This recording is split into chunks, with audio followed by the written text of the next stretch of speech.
नमस्कार साथियों, आज फिर आप लोगों के सामने आई हूं एक मुद्दे पर बात करने के लिए।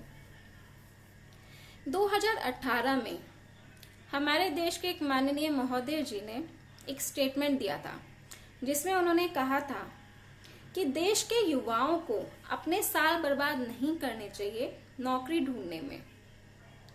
देश के युवाओं को पान की दुकान खोल लेनी चाहिए या फिर गौशाला बनाकर गौ माता की सेवा करनी चाहिए। अभी हाल में 2 दिन पहले उन्होंने फिर से एक स्टेटमेंट दिया कि देश में जो पंजाबी हैं, सिख हैं, जाट हैं, उन लोगों में सोचने समझने की क्षमता कम होती है, उन लोगों में बुद्धि नहीं होती, वो लोग इंटेलिजेंट नहीं होते।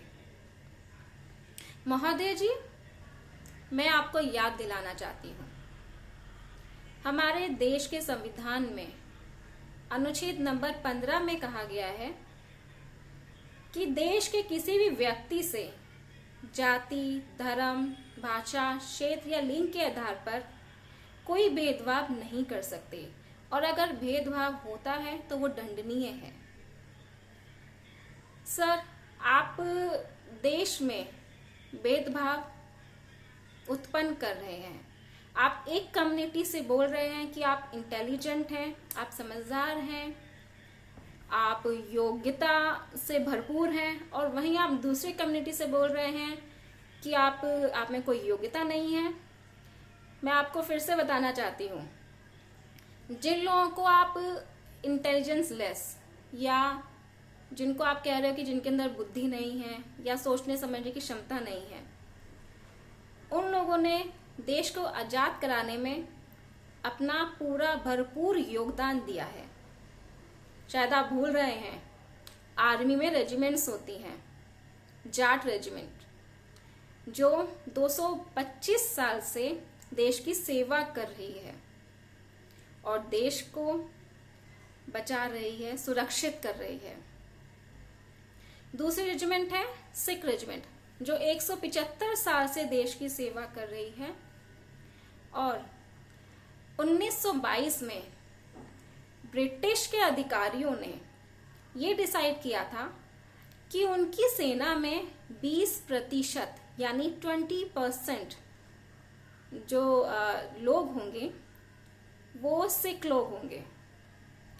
अभी भी आप लोगों को आपको उनकी योग्यता पर डाउट है सर? शायद आपने इतिहास नहीं पढ़ा, तो इसलिए मैं आपको बता रही हूँ कि ये लोग बहुत ही बहादुर हैं, इंटेलिजेंट भी हैं और इनमें योग्यता भी है।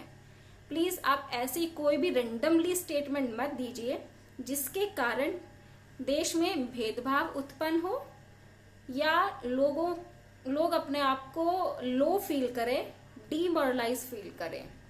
आप एक अच्छे पद पर हैं, आप त्रिपुरा के सीएम हैं, आपके मुंह से ये बातें अच्छी नहीं लगती।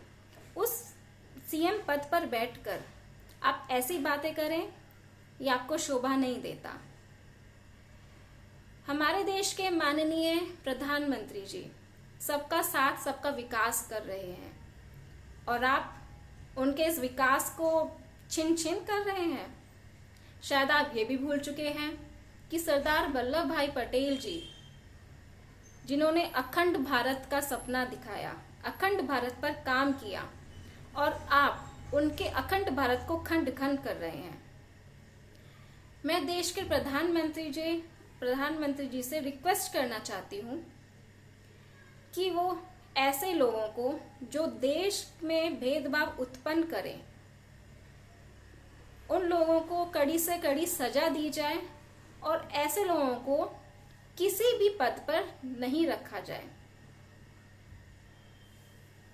मैं हर्ष माधी भारतीय, अखिल भारतीय परिवार पार्टी से, जय हिंद, जय भारत।